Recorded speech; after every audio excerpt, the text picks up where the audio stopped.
I want to have a conversation with y'all about unapologetically getting rid of all things, people, and situations that no longer belong in the new season of your life. Some of y'all came up with New Year's resolutions. You've already fell apart. New Year's resolution, Happy New Year. It's supposed to be Happy New You Year. All of your bad habits, surroundings, and situations, personal relationships that didn't make sense for your life back then. You're supposed to step into the Happy New You Year. So many of y'all are in mental and spiritual, psychological warfare. So many of y'all are in spiritual chains. You are spiritually behind bars. You are stuck. You are institutionalized. Most of us have two eyes, and we still can't clearly see all of the scams, the people's motives. God sends us bold signs and wonders, tells us to change our environment and our surroundings so that we can reach the ultimate level of being blessed. I really think that if you get rid of the trash in your life, that can be people, business, and situations, you too could really, I really believe that you can reach your full potential. I want you to fly. I want you and your career and your financial blessings to bypass me. This is a good word for anybody who you've been dealing with depression, but you've been drinking to get through it. Now, depression is something that happens to a lot of us. I mean, I don't know anybody who hasn't had a season of darkness in their life. But if I try to drive out darkness with darkness, and I depend on something in the darkness that is going to make me addicted to something even when the light comes up, the second storm is worse than the first. And a lot of us are dealing with loneliness right now in this season. That's a storm that you can't always control. But if you run to places in the storm that are more dangerous than the storm itself, how many times have you left a place that you didn't like? And the problem is, you can't change if you never stay. Staying power. Staying power.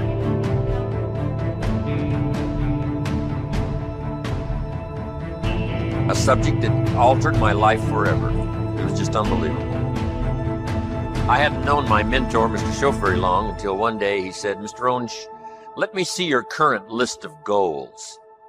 He said, I've had a lot of experience and I've been out here for a while. And he said, let's go over them and maybe I can really give you some good ideas. And I said, I don't have a list. He said, well, if you don't have a list of your goals, he said, I can guess your bank balance within a few $100s, which he did. That got my attention. I said, you mean my bank balance would be a lot bigger if I learned how to set goals? He said, drastically bigger. That got my attention, so I finally said, hey, I want to learn how to set goals. It is a fantastic skill to develop, how to design your own future. So make the note, life best lived is life by design, not by accident, not just, walking through the day, careening from wall to wall and managing to survive. That's okay. But if you can start giving your life dimensions and design and color and objectives and purpose, the results can be absolutely staggering. Key phrase, here's a chance now to use your imagination. Because the imagination builds cities, imagination conquers disease, imagination develops a career, imagination sets up a relationship. Imagination is where all tangible values and intangible values begin in the imagination. So what you've got to learn to do is use this powerful resource. Now, sometimes all by ourselves, it's a little difficult sort of to get it going. That's why a little workshop like we're going to do today is sometimes very helpful. When someone does a little coaching and says, how about this niche? You say, I never thought about that. That ought to be easy to do. And the first thing you know, you're going. And that's why that is so important. But now, tapping this resource of the imagination and thinking about your future, thinking about tomorrow, as early as tomorrow or the rest of the day, and thinking on out the rest of the year, on into the next century, on into the early years of the next century. A workshop like we're about to do helps call your attention to that so you can use your imagination to start prospecting for the future, what could be possible for you. We're affected by our dreams, our vision of the future. You got a problem? It's called anxiety. Here's the solution. It's called prayer. What's the result of prayer? Peace. Maybe you're like, Rich, okay, but you don't understand. You don't know my story. You don't know about my life right now. I ain't got no time for peace. You never met my boss. Can't get no peace over there. You don't know my husband. Ain't no peace in my home. You don't know my situation.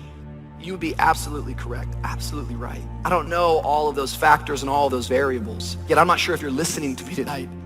What the scripture says is that when we go to God in prayer, what happens is that we don't get man's peace, we get the peace of God.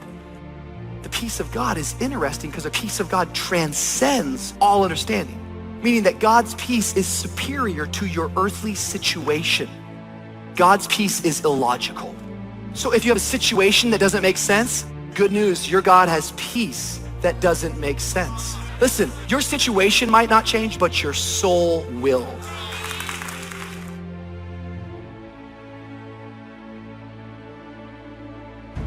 When what you were guiding by goes away and every day just looks the same and feels the same, now I get the feeling like this is endless. Now I get the feeling like maybe these chains are never gonna break. This storm is never gonna cease.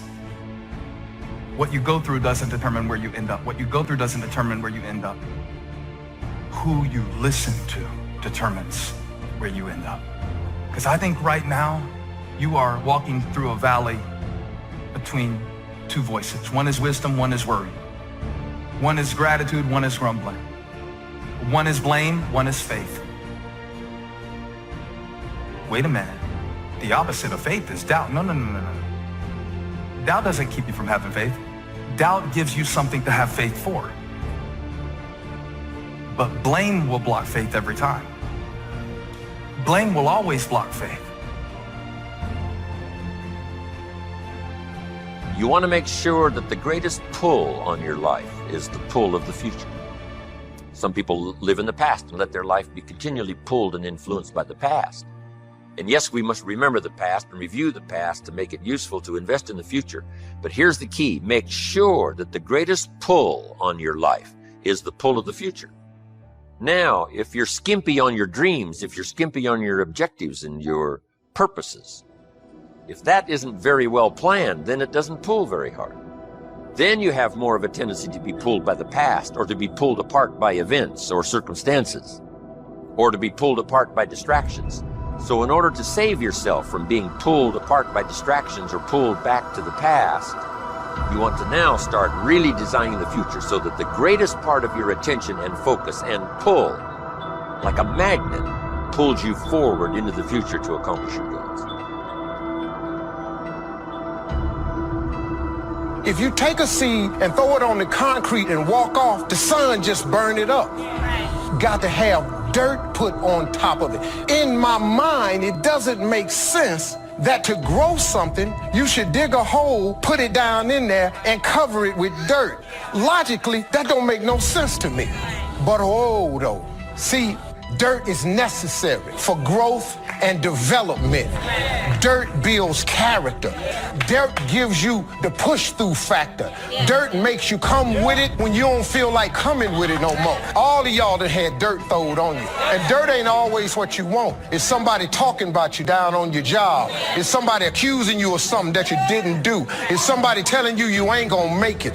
That everybody get dirt put on them. But see, when you're getting put under that stress, please know God is always working, so I smile. Because I know he back there. See, that dirt builds character in you. When they talking about you, it teaches you to withstand it. Then it gives you something to push through. So when you put the seed and you put the dirt on it, if you understand stress, stress really ain't just dirt. See, they don't call it dirt when they plant it. They call it soil. Because see, soil has nutrients in it. What the nutrients, when people talking about you, dogging you, lying on you, backbiting, stealing from you, they're actually putting nutrients in you. They're building character. You got character now. And now the dirt is necessary so you can prove yourself. Everything you see above ground that blossoms and plants and grows and that's beautiful, it was underground one time. But if you're weak in learning to set goals, if you haven't really worked on this that we're going to work on, then that is a solution you need to consider.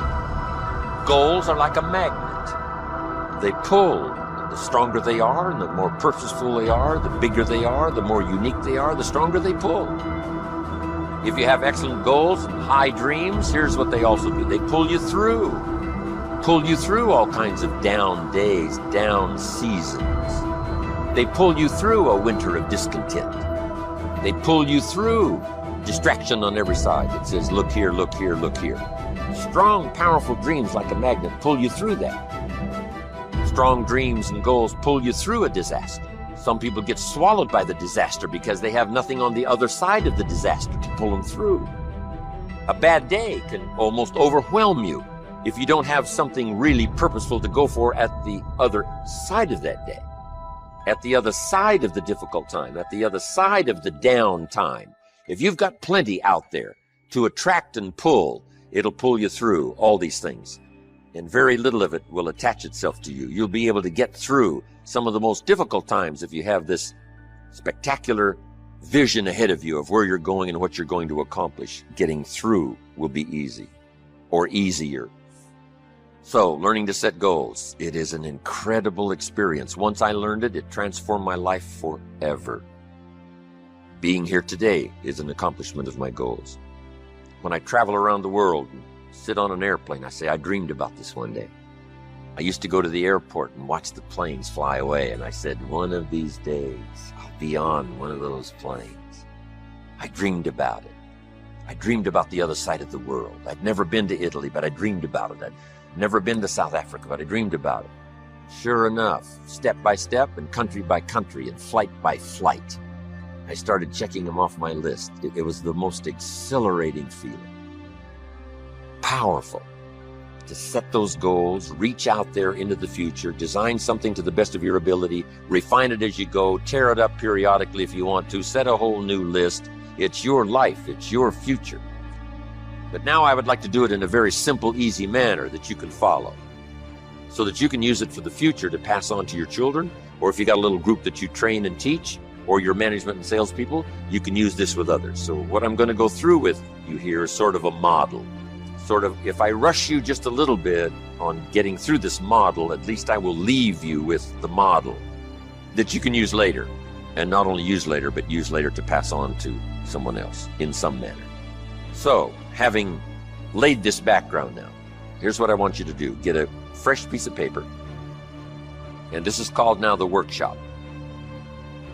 And on this workshop now, I want you to write down the question and then do the exercise. First question, list what 5 things have you accomplished that you're already proud of? What 5 things have you already accomplished that you're proud of? Now, primarily what this is for is to, give you credit for what you've already accomplished. Shoaff said to me, Mr. Rohn, you've already been setting goals. You've already gone for something and you've achieved it. But you've probably done it haphazardly. You haven't done it with a real plan in mind. And you've accomplished some things. Now, if you start deliberately doing it, can you imagine how you can multiply the effect by 5, by 10, by 20, by 100? I finally got the message. So first of all, he wanted to make sure I got credit for the things that I had already accomplished, especially in my own mind. Whether it's an accomplishment to someone else doesn't matter now, just so you recognize it for yourself. Now that you've done that little workshop, here's the second question. This is going to take some time now. What do you want in the next 10 years? What do you want in the next 10 years? Now, under this, what do you want in the next 10 years? That is the question. I want you to make a list of at least 50 items. Now, here's what I want you to do. I want you to just write as fast as you can. Don't give any much detailed thought to it. of what you want in the next 10 years, and just let your mind run free. Now, also remember this. This is not what you think you can get. This is what you want. If it all fell into place and you could have everything you wanted in the next 10 years, what would you take? If somebody promised you can have anything you want in the next 10 years, what do you want? I want you to approach it that way, because it's not important to think, what do I think I can get? I want you to now think about what you want in the next 10 years. And put them one under the other, not side by side, but one under the other, because we're going to do something with this list when you finish. You don't have to just be shortchanged on this list. I mean, this list can go on and on and on. And if you're working this workshop and you've got plenty of time, you just, give it plenty of time until everybody's pretty thoroughly, ready now with this list. But now here's what I want you to do with this list. I want you to go through the list now, one item at a time, write down the list, and I want you to give each item a 1, a 3, a 5, or a 10 by saying, that's about a 1-year goal, that's about a 3, that's about a 5, that's about a 10. I want you to look at each item, write down the list, and give it a 1, 3, 5, or 10. Now, here's what I want you to do with this list. I want you to look at each item that you've numbered number 1, and I want you to pick out the 4 most important and identify them some way. Either make a new list of the 4 most important 1-year goals, or circle them, or put a star or something beside it. What are your 4 most important 1-year goals? Now that you picked the 4 most important 1-year goals, here's the next question. Why? Why are those 4 goals important to you? What are they going to do for you? What will they accomplish? Why did you pick those? Why? Why are those goals important? Just 3 or 4 sentences. If we don't have time to complete it, you can complete it later. If you have plenty of time doing this workshop, you just take the time. Why are those 4 goals important to you? Okay, put a little star there now. Those little stars mean finish later. Okay, because you can continue on with this, long after this workshop is finished, and then use it as a model to teach. Remember, study, practice, teach. Now, make these notes. Next, when the why gets stronger, the how gets easier. When the why gets stronger, the how gets easier. When people don't have strong, powerful goals, the how is almost impossible. The how is too difficult. How to do it seems like, how can I ever accomplish this? The how starts getting easier and easier when the why gets bigger and bigger and stronger. Now make this note. Purpose is stronger than object. Purpose is stronger than object. Object can be powerful, object can be strong, but purpose is stronger than object. One of your objectives might have been $1 million home to live in. Here's the big question. What for? And it's the what for that pulls stronger than the $1 million home. A home is a home is a home. What for?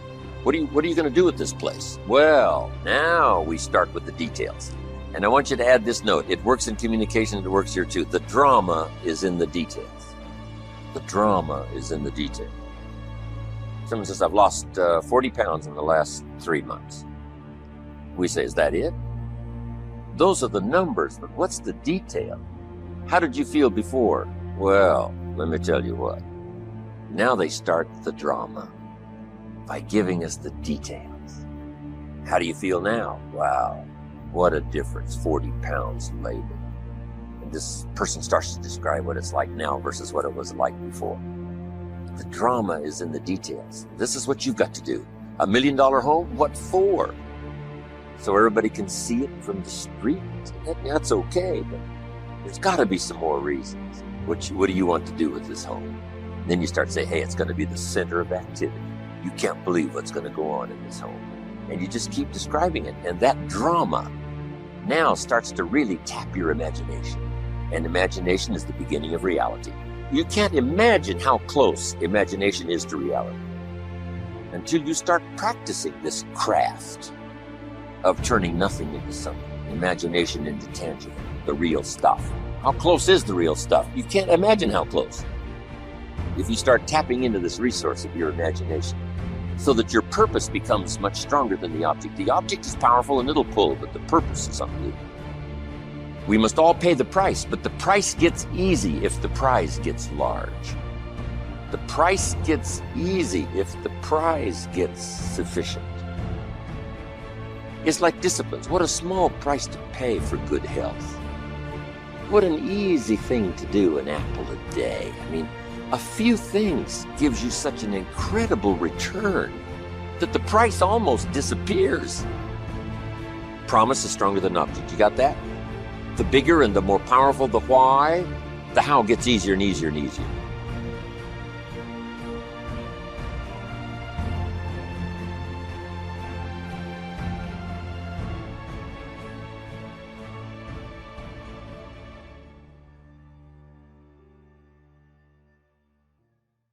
The freedom to find out what the truth is.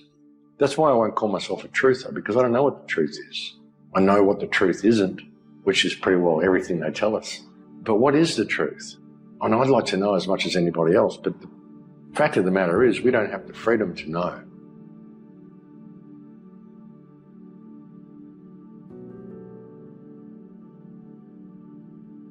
People can go out there and pretend that they're gurus and pretend that they know all this and know all that. Most of the time they don't. I mean, even when we discovered Tartaria and discovered the ancient civilization that exists right under our noses, right in all of our modern cities, just scattered in amongst it. You know, when we first discovered that, it made me realise that everything I thought about history is wrong. I mean, I knew history was wrong. I wrote a book about it. I wrote all this stuff, and I still agree with a lot of the stuff that's in the book. But so much of it was all based on the concept that the timeline was correct. It was all based on the concept that, you know, we'd actually built these cultures up from the ground up, and it was done by our societies. And not that we moved in and simply took over real estate, but we did. That's all we did. So, you know, the truth, whatever you think the truth is, seems to be subject to change. You know, the truth seems to be based on what people believe the truth to be, which is why I've often said belief is the enemy of knowledge. You've got to establish the freedom to find out what the truth is, and don't allow yourself to believe anything. If you're going to believe in anything, believe in your own sovereignty, believe in your own freedom, believe in your own power to make change, your own power to have the idea that could change the world. No matter what your status in society, you know, no matter whether you're rich or poor or physically able or not, you could still have the idea that could change the world, because everything that we see here is all based on ideas. It's just an idea. All around the world, you see this recurring theme in different cultures, and it's described in different ways, but exactly the same in theme. We have a force, an expression of this Wetiko that takes a reptilian form. And the cultures around the world, again and again and again, when they're doing their creation myths, then some kind of reptilian, lizard-like, snake-like entities are described. So if you take the biblical version, you have Adam and Eve in the Garden of Eden. And Adam and Eve are symbolic of, first of all, what humans were like before what became known as the fall. What the hell was the fall? The way I've seen this is that there was once not something that you'd call human. It was a state of consciousness that was experiencing a world, a frequency band that was like the one we're experiencing, but on a much higher level of awareness, consciousness, frequency. So things weren't happening in dense matter and low, slow frequencies. They were happening on a high frequency. Things were much more ethereal. That there is a field of energy, and that we have the language to use that field. This is an actual page out of the Gospel of Thomas. So we know that this ancient gospel actually existed. And you can see some of the letters. These are Greek letters. You can actually read some of, if you know Greek, you can see some of the Greek letters right here. In the Gospel of Thomas, two very important keys. This was written right around 300 years after the time of Jesus. In this gospel, okay, so here's what we're doing. We've been in the Buddhist monasteries in Tibet, and they're telling us that we must that feeling is the prayer, 1. 2, that we must feel as if our prayers have already been answered. Okay, and now we're in an Egyptian monastery with the texts that used to be our tradition before they were edited. And we're going to look at the instructions that tell us how to do that. Okay if we do that? Is that good? Okay. Gospel of Thomas. If you have a copy of the Gospel of Thomas, this is verse 106, translated from the Nag Hammadi Library. And if you do not have a copy, it's in our books, and you can go to any library and pick this up. Verse 106. Look at what the Lost Gospel of Thomas says. It says, when you make the two, thought and emotion, one. So the Gospel of Thomas is talking about thought and emotion. It's saying when you make your thought and your emotion one, look at what happens. You will say to the mountain, mountain, move away, and the mountain will move away. Saying that when you can marry your thought and your emotion into one single potent force, that is when you have the power to speak. Let's go back to the Gospel of Thomas, another verse. Now this is verse 48. It says almost the same thing. This was so important that it was recorded at least 3 different times in the same gospel. Look at what this says. If the two make peace with each other in this one house. When Jesus is talking about the house or the temple, what is he talking about? What is he talking about? Precisely you. You are the house. You are the temple. If the two make peace with each other in this house, if thought and emotion become one, if they make peace with each other in this house, look what happens. They will say to the mountain, move away, and it will move away. He's telling us again in a completely different verse how powerful it is to marry thought and emotion. But they still haven't told us how. How do you do this? That's the next piece. In the early Christian Bible, your Bible today, there is a passage. How many have heard, ask and ye shall receive? Have you heard that before? Ask and ye shall receive. Have you heard that? I know people that ask and ask and ask and nothing happens. Because the asking is not done with the voice. The asking is not done, please, please bring this to my world. That's not asking. To ask, we must speak to the field, to the divine matrix in the language that the field recognizes. And a language that's meaningful. The field doesn't recognize our voice, it recognizes the power of our heart. Remember this morning, our heart, we have a feeling, creates electrical waves, magnetic waves. That's the language the field recognizes. So when you create the feeling in your heart as if your prayer is already answered, that creates the electrical and the magnetic waves that bring that answer to you. And you're going to see this in just a moment. Ask and ye shall receive. While we still have this passage in our text, in the Bible that you have today, the King James Version, John 16, 23, 24, what you have is the condensed version. You have the edited version. The edited version looks like this. This is the edited version. Whatsoever ye ask the Father in my name, he will give it to you. Hitherto have ye asked nothing in my name. Okay? Ask and ye shall receive, that your joy may be full. Okay, this is the edited version. This is so amazing to me because they took out the 2 sentences that tell us how to ask. Ask and it shall be given you. Seek and ye shall find. Knock and it shall be opened unto you. For everyone that asketh receiveth, and he that seeketh findeth, and to him that knocketh it shall be opened. That sounded pretty optimistic again. But again, I think it's a description of the structure of existential reality. And by which I mean, when I'm in my clinical practice and I observe, and this is also the case with my students, is let's say, people's lives aren't what they would like them to be. And so then you ask, why? Well, forget about tragedy and catastrophe, because that's self-evident, and we're not going to discuss that.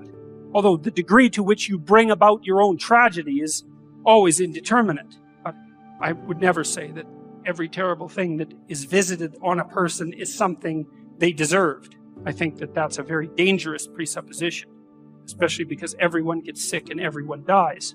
But one of the main reasons that people don't get what they want is because they don't actually figure out what it is.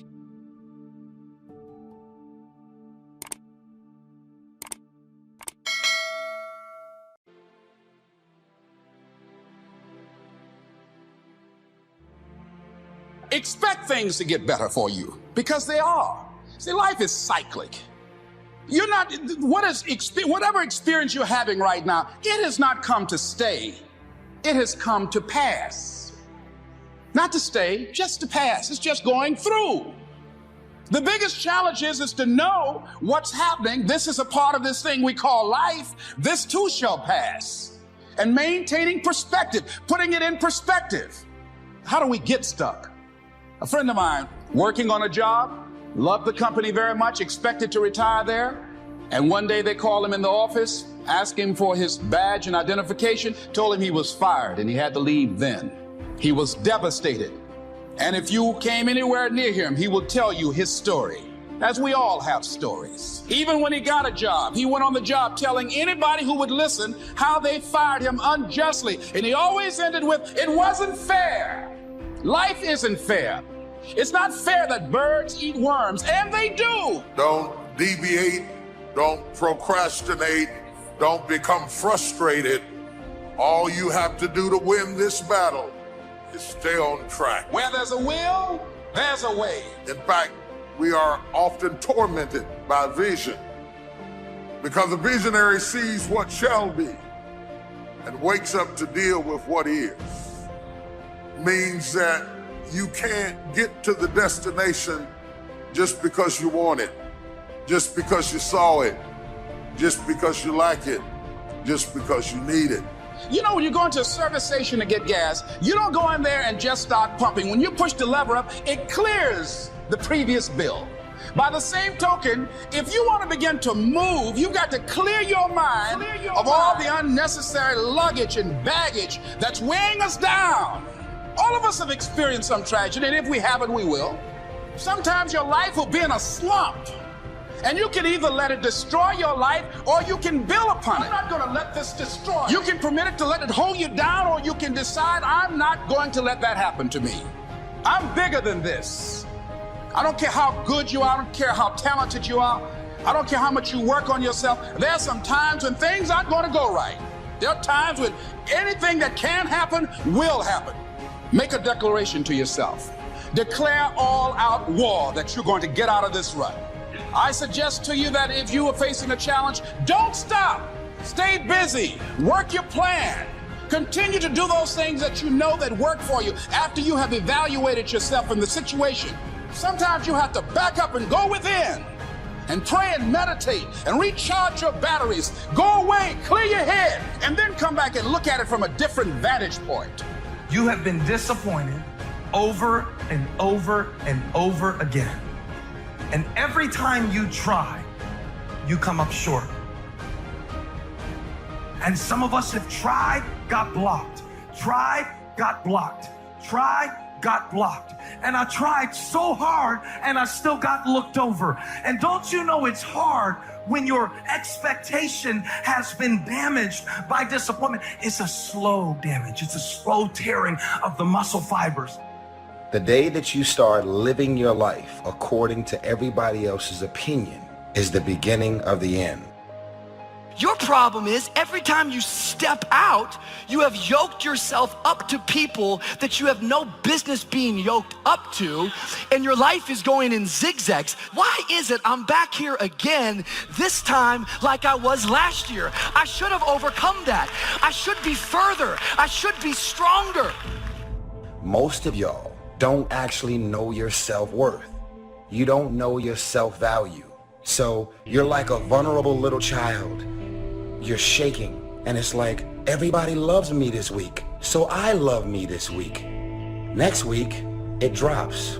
So now you're running around insecure and not loving yourself, sad and depressed, based on the feedback, the responses, and the energy that the rest of the world is giving you. But have you ever considered the reason why you're going in circles is because you never stopped to consider, have I ever checked my circle? Someone say, check your circle.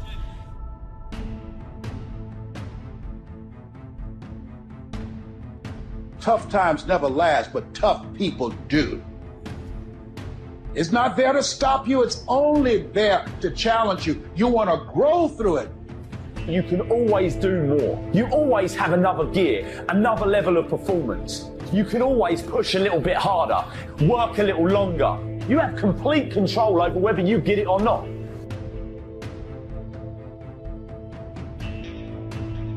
I love me. So the day that you decide to stop loving me, I'm not gonna love myself any less. I believe in me. If you stop believing in me, I'm not gonna believe in myself any less. If you believe that I'm irrelevant, because you think or believe that about me, it doesn't mean that I'm gonna believe it about myself. A person of character doesn't care if you discover their private life. If you are afraid that I may find out about your private life, you have no character. You are a character. The day that you allow the opinions of the outside world to dictate the way you feel about yourself, it is the beginning of the end of you living a blessed and self-loving, secure life.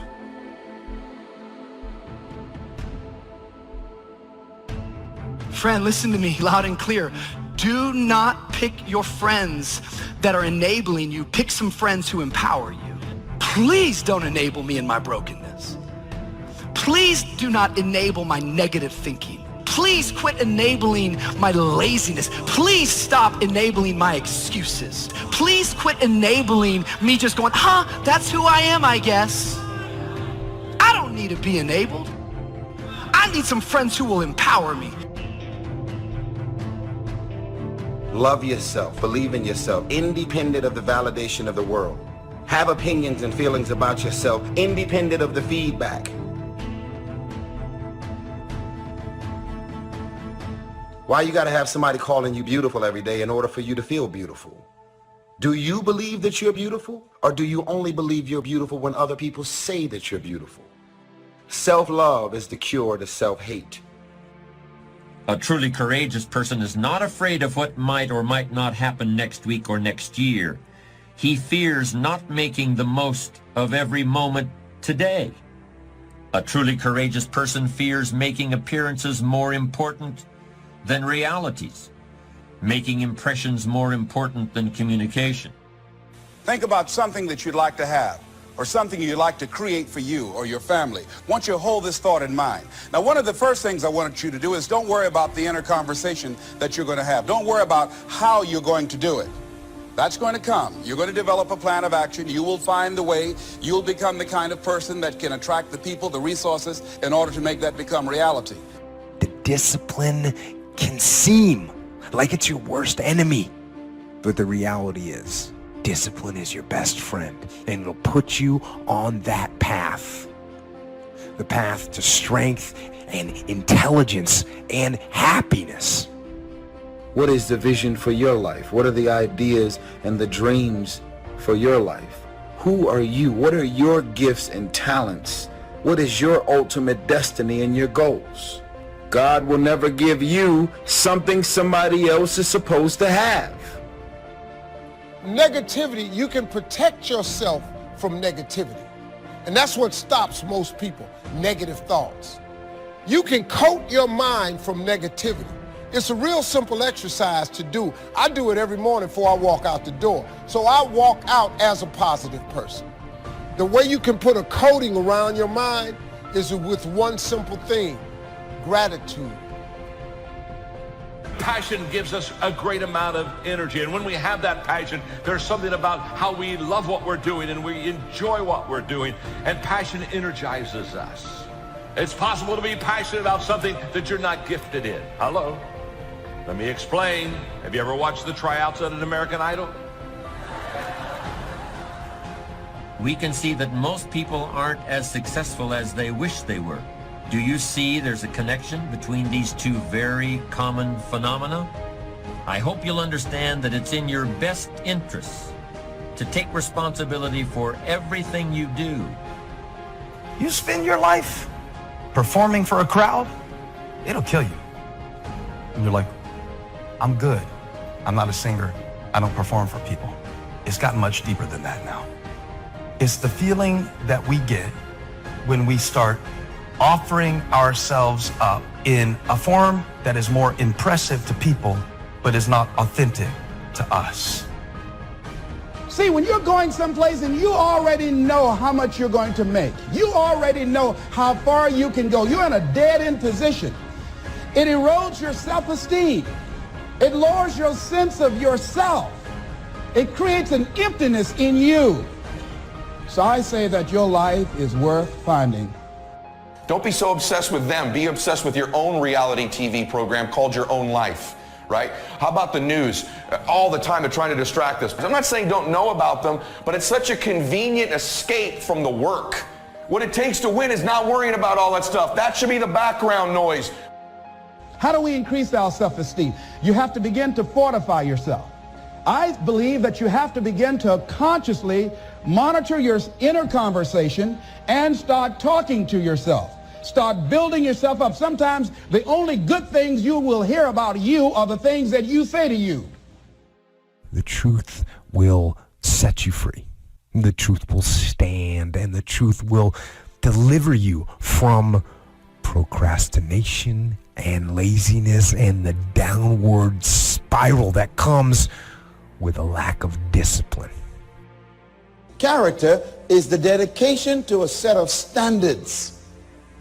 What are your standards that you've set for your life? I will never violate my standards. You got to say that every day. I do not tell lies. That's a standard. So don't believe the lies, believe the truth. And the truth is, you have time. You have the skill, you have the knowledge and the discipline to get it done. Yet in life, outside of that one area, most of us are worried about suffering. We're afraid of it. When we're suffering and sacrificing, we wonder whether it's worth it. We wonder whether we're supposed to. We wonder whether sacrifice or setbacks or suffering is a sign it's not our real dream, don't we? If you really want to develop the power of positive thinking as a habit, as a lifestyle, as a strategy for success, then decide right now to find something to appreciate from any seemingly negative person or situation, and develop the habit of giving compliments. See, at the gym, you'd never think, oh, I'm going through some pain and discomfort. This must be a sign I shouldn't be at the gym. You'd never think that. It goes with the territory. Everyone knows to build a bicep or a tricep or a chest or legs, you have to break it down, suffer and sacrifice for it to grow. The indication of the pain and sacrifice and sweat. Don't you feel better at the gym? So in that area, we all know to the extent we suffer and sacrifice is to the extent we grow. And your body is a metaphor for the rest of your life. See, if you really want to have some more positive feelings in your life, you got to keep focusing on what's right. You got to get curious. And most importantly, you got to find something to appreciate even in the tough times. Because in reality, as we've talked about so often before, the toughest times in your life sometimes provide you with the real resources to change your life. That peace that we're after lies somewhere beyond personality, beyond the perception of others, beyond invention and disguise. Your need for acceptance can make you invisible in this world. Don't let anything stand in the way of the light that shines through this form.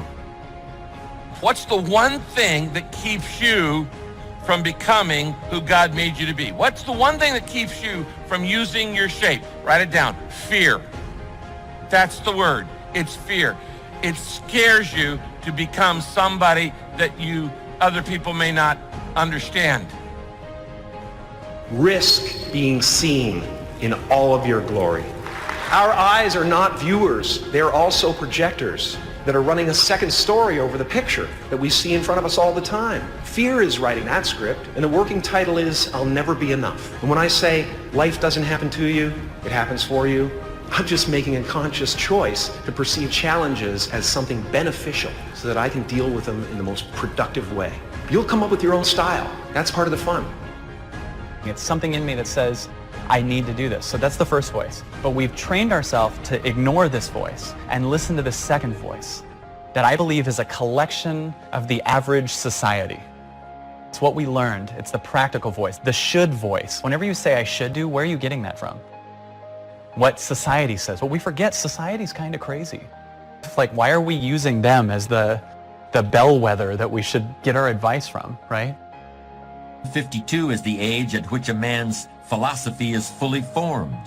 But it's okay to run a little behind schedule as long as you recognize it and do something about it.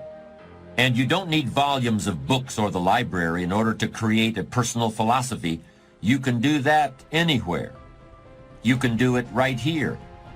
So this first voice goes, I think we should do this. And we go right to this voice that says why we shouldn't. So for instance, there's many people that feel guilty about something.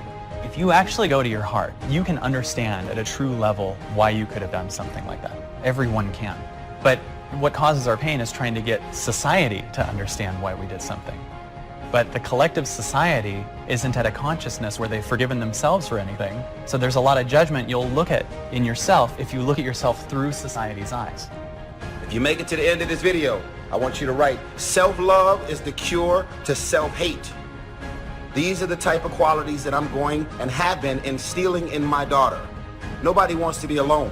But if you show up empty, as an empty shell, and you're expecting this man to fulfill you, because as soon as he leaves, you're depleted, you're empty, and you have nothing left for yourself again. Never rely or depend on anybody to fulfill your heart.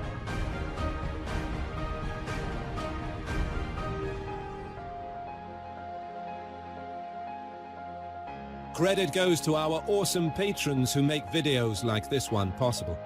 Consider joining them to support our work. You can also support us by subscribing to our channel and clicking the bell button to get notified when our new videos are released. And as always, thank you for watching.